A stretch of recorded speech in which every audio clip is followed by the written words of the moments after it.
వేములవాడ రాజున ప్రసాదాల గోదాంలో ఆలయ అధికారులు ఆకస్మిక తనిఖీలు నిర్వహించారు.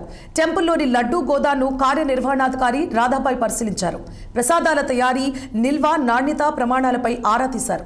లడ్డూ తయారీకి వినియోగించే ముడిసరుకు ప్యాకింగ్ వివరాలను ఈవో నిశితంగా పరిశీలించారు. లడ్డూకు వాడే ముడిసరుకులు నాణ్యత లేవని అధికారులపై ఆగ్రహాన్ని వ్యక్తం చేశారు. లడ్డూ తయారీకి ముడిసరుకులపై మ్యానుఫ్యాక్చరింగ్ ఎక్స్పైరీ డేట్లు క్లియర్గా ఉండాలని సూచించారు. సిబ్బంది పనితీరు ఇలా కొనసాగితే చర్యలు తప్పవని హెచ్చరించారు ఈవో రాధాబాయ్.